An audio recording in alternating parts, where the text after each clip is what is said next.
Hello friends, welcome to Jenis cartoons. இன்னைக்கு நம்ம பொருட்டோல episode தான் பார்க்க போறோம். இந்த 5 எபிசோட் மேலே வேற லெவல் இருக்குன்னு சொல்லி சொல்ல பார்த்தன வீடியோக்குள்ள டைரக்டா என்ட்ரி ஆயிக்கலாம்.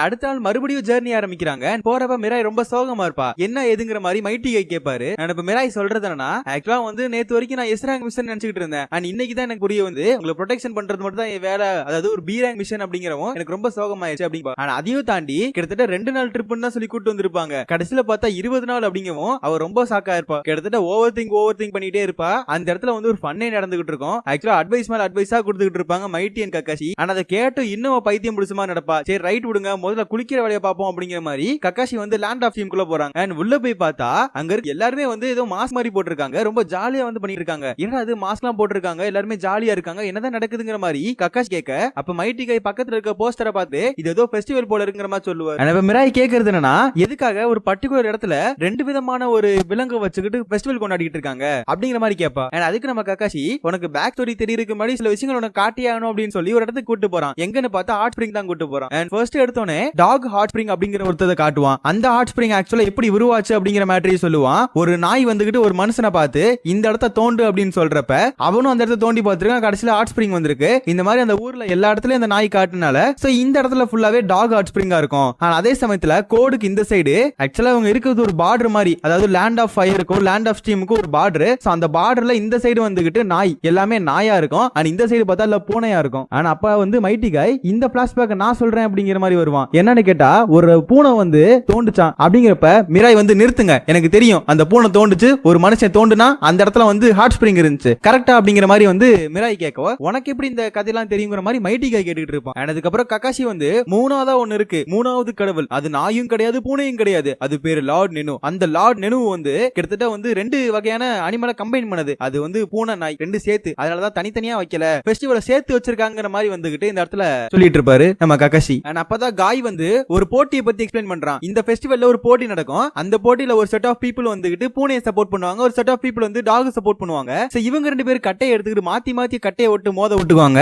எந்த டீம் ஜெயிக்குதோ, அதாவது எந்த அனிமல் டீம் ஜெயிக்குதோ அந்த அனிமலை வந்து கிரேட் அப்படிங்கிற மாதிரி வந்து வின் பண்ண சொல்லிடுவாங்க. ஆக்சுவலா அந்த வருஷத்தோட வின்னர் வந்து அந்த பூனை தான், அந்த நாய் தான் அப்படிங்கிற மாதிரி அறிவிச்சிருவாங்க. திடீர்னு பார்த்தா கக்காஷியன் காய் வந்து நாங்க சுத்தி பார்க்க போறோம் அப்படிங்கிற மாதிரி விரைந்து போவானுங்க. அங்க போய் பார்த்து திடீர்னு வானத்தையே பார்த்துக்கிட்டு இருப்பானுங்க. அப்படி என்னடா தெரியுதுங்கிற மாதிரி பார்த்தா நம்ம கீபா சென்சே அங்கதாங்க இருக்காரு. டேய் என்னடா நடக்குது, நீ எங்கடா பண்ணிட்டு இருக்கங்கிற மாதிரி கக்காஷி கேட்க, ஆக்சுவலா வந்து டாக் லவர்ஸ் என்ன கூப்பிட்டு இருந்தாங்க. ஆக்சுவலா என்னோட நாய் தான் பெஸ்ட், டாக் தான் பெஸ்ட், எப்பவுமே டாக் தான்ங்கிற மாதிரி ஒரு பக்கம் கீபா கத்திட்டு இருக்க, இன்னொரு பக்கம் கீபாவோட லவர் வந்துகிட்டு இல்ல பூனை தான் பெஸ்ட், பூனை ஹாட் ஸ்பிரிங் தான் பெஸ்ட்ங்கிற மாதிரி கத்திக்கிட்டு இருப்பா. அண்ட் 2 பேரும் வந்துகிட்டு சண்டை போட ஆரம்பிச்சிருவாங்க. சீரியஸா சண்டை போட்டுக்கிட்டு இருப்பாங்க. உடனே காய் வந்துகிட்டு இதெல்லாம் நம்ம கண்டுக்க கூடாது, இதெல்லாம் யூத்தோட பிரச்சனை, அது அவங்களா சால்வ் பண்ணிக்கிட்டோம், இதுக்குள்ள நம்ம இறங்க கூடாது அப்படிங்கிற மாதிரி சொல்லிட்டு இருப்பான். அண்ட் அப்படியே 3 பேர் ஹாட் ஸ்பிரிங் போய் பார்த்தா ஹாட் ஸ்பிரிங்கவே பூட்டி வச்சிருக்கானுங்க. காரணம் என்னன்னு பார்த்தா அங்க இருக்க எல்லாருமே சண்டை போட்டுட்டு இருக்கானுங்க. அந்த கடையை பாத்துக்கிறதுக்கு யாருமே இல்ல. அதனாலதான் வந்துகிட்டு இந்த இடத்துல கக்காஷி வந்து ஒரு ஐடியா பண்றாரு. ஒண்ணும் இல்ல, மிராய வந்து பிரெயின் வாஷ் பண்றாரு. இந்த மாதிரி மிராய் கிட்ட போயிட்டு ஆக்சுவலா மட்டும் இப்ப நாங்க ரூம் மட்டும் ஸ்டே பண்ணல, அதே சமயத்துல ஹாட் ஸ்பிரிங் ஓபன் பண்ணல அப்படின்னா ஒன்னாலையும் வந்துட்டு குளிக்க முடியாது, எங்களோட பாடி கார்டு மிஷனையும் உன்னால ஒழுங்கா பண்ண முடியாது அப்படின்னு சொல்லவும் மிராய் புரிஞ்சுக்கிறா. அப்ப நான் கண்டிப்பா இவங்களை ஸ்டாப் பண்ணி வைப்பேன், ஏன் இந்த மிஷனுக்காக கிடையாது, நான் ஹாட் ஸ்பிரிங்ல குளிக்கிறதுக்காக அப்படிங்கிற மாதிரி சொல்லிட்டு இருப்பா. ஃபர்ஸ்ட் ஆஃப் ஆல் மிராய் வந்து எங்க போவான்னு பார்த்தா ஆக்சுவலா கீபாவோட லவர் கிட்ட தான் போவா. அங்க போயிட்டு அந்த லவர் கிட்ட என்னதான் பிரச்சனை அப்படிங்கிற மாதிரி விசாரிக்க, ஆக்சுவலா இங்க வந்து அவங்க டேட்டுக்காக தான் வந்திருக்காங்க. அண்ட் வந்த இடத்துல இந்த மாதிரி பிரச்சனை ஆகி போச்சு, எல்லாத்துக்கும் காரணம் கீபா தான், அவ ரொம்ப மோசமா நடந்துக்கிறான் அப்படிங்கிற மாதிரி அந்த இடத்த விட்டு அவங்க போயிருவாங்க. வேற வழி இல்லாம மிராய் அடுத்து எங்க போனோம், நம்ம கீபா கிட்ட தான் போவோம். அப்படியே கட் பண்ணிட்டு கீபாவை காட்டினா அப்படியே இங்க ஒரு ராஜா மாதிரி உட்கார்ந்து கிடக்குறாங்க. எல்லாரும் போட்டு கீபாவை புகழ்ந்துகிட்டு இருக்காங்க. இவர் இன்வெஸ்டிகேஷன்ல பெரிய ஆளாமாச்சே, அதையும் தாண்டி கிரேட் நிஞ்சா வார்ல நாய்கள் எல்லாம் வச்சு சும்மா வந்து கெத்த காட்டி இருக்காரு. அதையும் தாண்டி ஒக்காகியோட ஃப்ரெண்டு அப்படி இப்படின்னு புகழ அப்படியே புகழ்ச்சி தாகாம தலை மேல கை வச்சுட்டு உட்கார்ந்து கிடப்பான். அப்படியே தேய்ச்சிக்கிட்டு இருப்பான், ரொம்ப வந்து சந்தோஷத்துல இருப்பான். ஆனா அந்த இடத்துல மிராய் வந்துகிட்டு ஆக்சுவலா மன்னிப்பு கேட்க ஆரம்பா. ஏன் இப்பலாம் பண்றீங்க, தயவு செஞ்சு இப்பலாம் பண்ணாதீங்க அப்படிங்கிற மாதிரி, தயவு செஞ்சு உங்க கேர்ள் ஃப்ரெண்டு கிட்ட போய் மன்னிப்பு கேளுங்க, இல்லனா உங்களோட பிரிஞ்சிருவாங்க அப்படிங்க. நம்ம கீபா வந்து எதையும் கேட்கற மாதிரி தெரியல. என்னது டாக் லவர்ஸ வந்து தலகுனிய வைக்கிறியா, அதெல்லாம் நடக்கவே நடக்காது. டாக் லவர்ஸ எப்படிலாம் தூக்கி வைக்க முடியுமோ அதை மட்டும் நீ பாரு, ஏதாவது பிளான் இருந்தா வந்து சொல்லு, இப்போதைக்கு கிளம்புங்கிற மாதிரி கீபா அனுப்பி விட்டுருவோம். உடனே நம்ம மிராய் பிளான் பண்ணிட்டு எப்படியாவது தடுத்து வைக்கணும் அப்படின்னு சொல்லிட்டு உடனே அந்த கீபாவோட லவர் லவர்கிட்ட போய் ஒரு இவளா ஒரு லெட்டர் எழுதி கொடுக்குறா. அந்த லெட்டரை படிச்சுட்டு அவ அமைதியாயிருவான்னு பார்த்தா அவ இன்னும் கோவமாறா. என்னன்னு பார்த்தா அந்த லெட்டர்ல வந்து இந்த பர்టిక్యులர் ஃப்ரூட்டை சாப்பிடலாம் அப்படிங்கிற மாதிரி வந்து கீபா எழுதின மாதிரி நம்ம மிராய் எழுதி கொடுத்திருப்பா. பட் ஆக்சுவலா வந்து அந்த பழம் வந்துகிட்டு, அதாவது இந்த பர்టిక్యులர் ஃப்ரூட் வந்துகிட்டு நம்ம கீபாவோட லவருக்கு பிடிக்காது போல இருக்கு. சோ இத சொன்னோனே வந்துட்டு ஓகே நம்மளா ஒரு பிரச்சனையை கிரியேட் பண்ணி விட்டுட்டோமா அப்படிங்கிற மாதிரி தான் மிராய் பாத்துக்கிட்டு இருப்பா. உடனே அந்த கேர்ள் ஃப்ரெண்டும் வந்துகிட்டு பூனை லவர்ஸ் எல்லாருமே ரெடி ஆயிருங்க, நம்ம டாக் லவர்ஸை போட்டு தள்ளாம விட மாட்டோம் அப்படிங்கிற மாதிரி அப்படியே வந்து கேங் ஃபார்ம் பண்ணிட்டு இருப்பாங்க. அண்ட் கடைசியில பார்த்தா அடுத்த சீன்ல ஒரு வார் ஒன்னு கிரியேட் பண்ணி வச்சிடறானுங்க. என்னன்னு பார்த்தா dog lovers versus cat lovers சொல்லி ஒரு வாரே கிரியேட் பண்ணிடுறானுங்க. ஆளாளுக்கு அடிச்சுக்கிட்டு வந்துகிட்டு பறக்க ஆரம்பிக்கிறானுங்க. உடனே கக்காஷி மைட்டி கை மிராய் வந்து என்ன பண்றேன்னு தெரியாம இருப்பாங்க. அப்பதான் மிராய் ஒரு ஐடியா பண்றா. அதுக்காக வந்து மைட்டி கை கிட்ட இருந்து ஒரு லைட்டர் ஒன்னு வாங்குறா. ஆனா அதை வாங்கிட்டு அந்த இடத்துல வந்து ஒரு ஃபயர் ஸ்டைல போட்டு கெஞ்சுட்சு எல்லாம் போட்டு அந்த இடத்துல ஒரு பெரிய உருவத்தை கொண்டு வந்துருவா. இதுதான் லார்ட் நெனு அப்படிங்கிற மாதிரி மக்கள் எல்லாத்தையும் நம்ப வச்சிருவா. உடனே இந்த லார்ட் நெனு பேச ஆரம்பிக்குது. இனிமேலாவது நீங்க சண்டை போட்டுட்டு இருந்தீங்க, கண்டிப்பா அந்த ஊரவே அழிச்சு விட்டுருவேன், ஊரவே வந்து நெருப்பால வந்து பொசுக்கி விட்டுருவேங்கிற மாதிரி இந்த லார்ட் நெனு சொல்லிக்கிட்டு இருக்க. எது நான் இருக்கிற அந்த பூமியில மக்களை வந்து பொசுக்கி விடுவியா அப்படின்னு சொல்லி மைட்டி கை வந்துகிட்டு பறந்து போயிட்டு ஒரே அடியில வந்து லார்ட் நெனுவையும் அதுக்கு பின்னாடி இருக்க சவுத்தையும் உடைச்சு விட்டாரு. ஆத்தாடி எல்லாம் முடிஞ்சிருச்சா அப்படிங்கிற மாதிரி மிராய் யோசிச்சுக்கிட்டு இருக்க. அப்பதான் மைட்டி கை ஒரு நல்லது பண்ணிருக்காரு. என்னன்னு கேட்டா அந்த லார்ட் நெனு அடிக்கிறேங்கிற பேர்ல செவுத்தையும் சேர்த்து உடைச்சிருப்பாரு. அந்த செவுறு தான் ஆக்சுவலி ஒரு பார்டர் மாதிரி இருந்திருக்கும். அந்த பார்டரை வந்து செப்பரேட் பண்ற மாதிரி இருந்திருக்கும். சோ மக்கள் எல்லாருமே இந்த மாதிரி கடவுள் தான் வந்து நம்மள எல்லாத்தையுமே வந்து ஒண்ணு சேர்த்திருக்காரு, அவர் நம்மளுக்கு ஒரு மெசேஜ் மாதிரி கொடுத்திருக்காரு, இதெல்லாம் நம்ம ஏத்துக்கிட்டு தான் ஆகணும் அப்படிங்கிற மாதிரி எல்லாரும் ஒண்ணு சேர்றாங்க. அதே சமயத்துல கீபா அண்ட் அவனோட லவ்வரும் ஒண்ணு சேர்றாங்க. அண்ட் மிராய் எல்லாத்தையுமே தனியா ஒளிஞ்சிருந்து பாத்துக்கிட்டு இருப்பா. அதுக்கப்புறம் கக்காஷி கூட்டு வச்சு பேசிக்கிட்டு இருப்பான். அதே சமயத்துல மிராய் எப்படியோ வந்து ஹாட் ஸ்பிரிங்ல குளிக்கணும்னு நினைச்சிட்டு இருந்தால அந்த கனவு நிறைவேறிச்சு. ஆனா அவளும் உட்காந்து ஹாட் ஸ்பிரிங்ல வந்து குளிச்சுக்கிட்டு இருப்பா. அண்ட் குளிச்சு முடிச்சோடனே நம்ம கக்காஷி வந்து அட்வைஸ் கொடுப்பான். அட்வைஸ்னு சொல்ல முடியாது, பாராட்டுவான். என்னன்னு கேட்டா நீ உண்மையாலே வந்து 2 விதமான ஜுட்சுவையும் கையாளுற. நீ கெஞ்சுட்சு, அதாவது உங்க அம்மாவோட கெஞ்சுட்சுவையும் சூப்பரா போடுற. அதையும் தாண்டி உங்க அப்பா கிட்ட இருக்க அந்த லைட்டர், அவர் லைட்டர் வேற லெவல் யூஸ் பண்ணுவாரு, அதே மாதிரி நீனும் யூஸ் பண்ற. நீ உண்மையிலே வேற லெவல் சினோபி அப்படிங்கிற பாராட்ட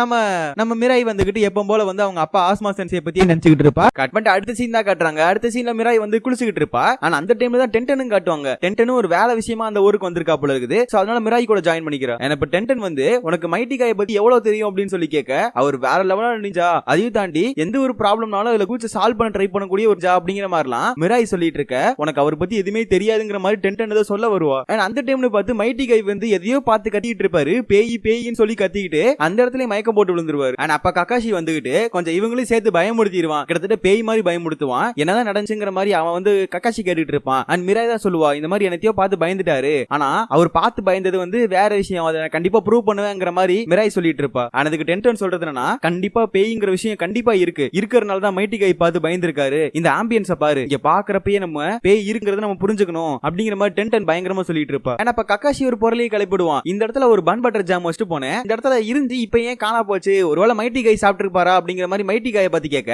நான் எதுவுமே சாப்பிடலங்கிற மாதிரி தான் மைட்டி கை சொல்லுவார். அப்ப அது கண்டிப்பா அந்த பேயோட வேலையா தான் இருக்கும் அப்படிங்கிற மாதிரி டென்டன் சொல்லிட்டு இருக்க. அப்படிலாம் சான்ஸே கிடையாது, நான் கண்டிப்பா ப்ரூவ் பண்ணி காட்டுவேன், பேய் ஒண்ணும் கிடையாது அப்படிங்கிற மாதிரி தான் மிராய் சொல்லிட்டு இருப்பா. உடனே ரிசப்ஷனிஸ்ட் போய் சண்டை போட்டுட்டு இருக்காங்க. இந்த இடத்துல பேய் இருக்கா இல்லையா உண்மையை சொல்லுங்க அப்படிங்கிறப்ப, நீங்க இதை பாத்தீங்களாங்கிற மாதிரி ரிசப்ஷனிஸ்ட் கேட்டுட்டு இருப்பாங்க. எதனால தைரியமா சொல்லுங்க, நாங்க ஒரு சினோபிஸ்டா அப்படிங்கிற மாதிரி டென்டன் சொல்லிட்டு இருப்பா. அவங்க வந்து ரிசப்ஷனிஸ்ட் வந்து ஏதோ பேய் கதை சொல்ற மாதிரி தனியா ஒரு அறையில போய் இருட்டெல்லாம் வச்சுக்கிட்டு மெழுகெல்லாம் பொருத்திக்கிட்டு கிட்டத்தட்ட ஏதோ பேய் கதை சொல்ற மாதிரி சொல்லிட்டு இருப்பாங்க. இதுக்கு முன்னாடி நிறைய பேர் செத்து போனாங்க, அவங்க தான் கண்டிப்பா இந்த இடத்துல வந்திருக்கணும் அப்படிங்கிற மாதிரிலாம் சொல்லிட்டு இருப்பாங்க. உடனே டென்டன் அண்ட் மிராய் வந்து கிச்சன்ல இருக்க மாஸ்டர் கொண்டு போய் வந்து விசாரிச்சுக்கிட்டு இருப்பாங்க. அவர் சொல்றது என்னன்னா, நான் வந்து நிறைய தடவை வந்து பண்ணலாம் செஞ்சு வைப்பேன், அண்ட் திடீர்னு பார்த்தா அந்த பண்ண எல்லாமே காணா போயிடும், கண்டிப்பா அது ஒரு பேயோட வேலையா தான் இருக்கிற மாதிரி அவர் சொல்லிட்டு இருப்பாரு. அதுக்கப்புறம் நம்ம டென்டன் வந்து ஒரு கல்லு மேல சாய்வா, அந்த கல்லுன்னு சொல்லக்கூடாது ஸ்டாச்சு தான் சொல்லணும், அந்த ஸ்டாச்சு மேல சாயிரப்ப இது வந்து லைட்டா நவரும். என்னடா அது ஸ்டாச்சு வந்து ஒட்டி தானே இருக்கணும், எதுக்காக நவருது அப்படிங்கிற மாதிரி டென்டன் வந்து அந்த இடத்துல கண்டிப்பா அது பேயோட வேலையா தான் இருக்கிற மாதிரி சொல்லிட்டு இருப்பா. உடனே இந்த பேயை வெட்டி தாக்கு, இது உன்னோட சக்ரா பிளேட் எடுத்து இந்த கல்லை வெட்டிரு அப்படிங்கிற மாதிரி தான் டென்டன் சொல்லிட்டு இருப்பா. எது சக்ரா பிளேட்ல இந்த கல்லை வெட்டணுமா, கண்டிப்பா சான்ஸே இல்லங்கிற மாதிரி தான் இந்த இடத்துல மிராய் சொல்லிட்டு இருப்பா. பட் சக்ரா பிளேடால கண்டிப்பா கல்லை வெட்ட முடியுமே, ஏன் உன்னால வெட்ட முடியாதாங்கிற மாதிரி டென்டன் கேட்க,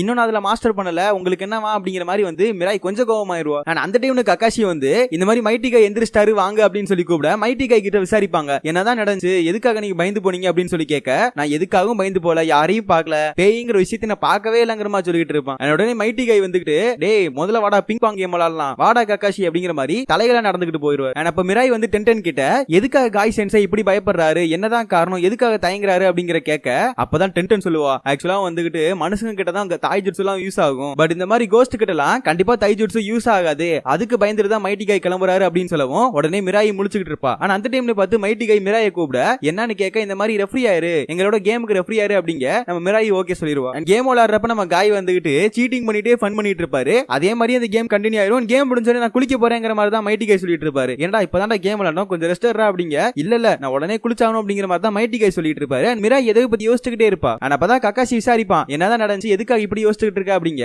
இந்த மாதிரி பேய் இல்ல அப்படிங்கிற மேட்டரை நான் கண்டிப்பா ப்ரூவ் பண்ணியே காட்டுவேன், அதுக்காக நான் எவ்வளவு வந்து எல்லைக்கு வேணா போக தயாரா இருக்கேங்கிற மாதிரி தான் மிராய் சொல்லிட்டு இருப்பா. அண்ட் மிராய் இன்னொரு விஷயமும் சொல்லுவா, ஆக்சுவலா அப்படியே கோஸ்டே இருந்தாலும் கூட அது கண்டிப்பா எங்க அப்பாவா தான் இருக்கும், அவரை பாக்குறதுக்காக தான் நான் இந்த இடத்துல இவ்வளவு துடிச்சுக்கிட்டு இருக்கேங்கிற மாதிரி மிராய் சொல்லிட்டு இருப்பா. ஏதோ ஒன்னு ஸ்போர்ட்டிவா பண்ணுங்கிற மாதிரி மைட்டி காய் கக்காஷி கிளம்பிடுவாங்க.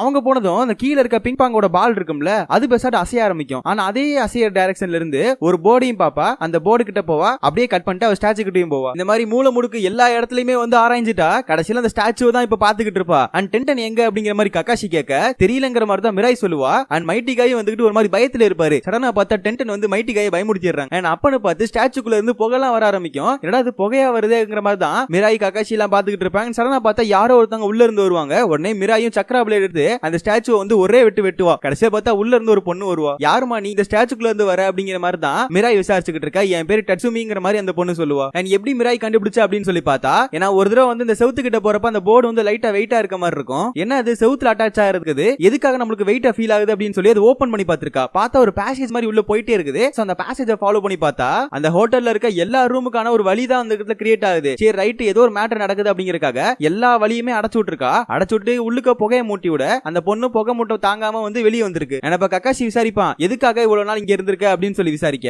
ஆக்சுவலா வந்து டாட்சுமி அப்படிங்கிற பொண்ணு வந்து ஒரு டிராவலர் போல இருக்குது. சோ எங்ககிட்டயும் டிராவல் பண்றதுக்கு காசு இல்ல போல இருக்கு. சோ அந்த காசு இல்லாதனால இந்த ஹோட்டல்ல ஸ்டே பண்ண வேண்டிய ஒரு சிச்சுவேஷன். சோ அதனால தான் இந்த வகையில ஸ்டே பண்ணிட்டு இருக்கதா சொல்லிட்டு இருப்பா. அண்ட் திடீர்னு பார்த்தா டாட்சுமி அழுக ஆரம்பிச்சிருவா. என்னன்னு கேட்டா, இந்த மாதிரி அவங்க அம்மாவுமே வந்து டிராவல் பண்றதுக்கு ரொம்ப விருப்பப்படுவாங்களாம். பட் இருந்தாலும் டிராவல் பண்றதுக்கு முன்னாடி இறந்து போயிட்டாங்க. சோ அவங்களோட ஆசையை நான் கண்டினியூ பண்ணிட்டு இருக்கேங்கிற மாதிரி தான் டாட்சுமி சொல்லுவா. உடனே மிராயும், இந்த பொண்ணு ரொம்ப சோகமா இருக்கா போல இருக்கு, கண்டிப்பா நம்ம தான் ஹெல்ப் பண்ணி ஆகணும், அதுக்காக நான் வந்து இவளுக்கு செலவு பண்ணிக்கிறேன், இவன் கூடயே இருக்கட்டும் அப்படிங்கிற மாதிரி சொல்ல கக்காஷியும் வந்து ஒத்துக்கிறாரு. அண்ட் அடுத்த நாள் வந்து ட்ரிப்பை ஸ்டார்ட் பண்றாங்க. போறப்ப டென்டன் வந்துகிட்டு, ஏன்னா காய் சென்சை ரொம்ப இப்பலாம் வந்து பயப்படுறீங்க போல இருக்கு அப்படிங்கிற மாதிரி சொல்லிட்டு இருக்கேன். உண்மையாலே இந்த பேயை பார்த்தேன், நீ பயமுறுத்தனால இப்ப நான் பயந்துட்டு இல்ல, உண்மையாலே நான் வந்து கக்காஷி தூங்கிட்டு இருக்கப்ப இந்த பேயை பார்த்தேன் அப்படின்னு சொல்ல, ஆக்சுவலா அந்த பேயை தான் ஆல்ரெடி சீல் பண்ணிட்டாங்களே, எப்படி வெளியே வருங்கிற மாதிரி டென்டன் கேட்க, அப்ப பார்த்தா மிராய் சொல்லுவா, இந்த மாதிரி செவுத்துல சில சீல்லாம் இருந்துச்சு, அதை எல்லாத்தையும் எடுத்து விட்டுட்டேன், அதுக்கப்புறம் தான் இது நடந்திருக்கும் போல இருக்குங்கிற மாதிரி மிராய் சொல்லிட்டு இருக்க. அண்ணன் எல்லாருமே ஷாக் ஆகுறாங்க.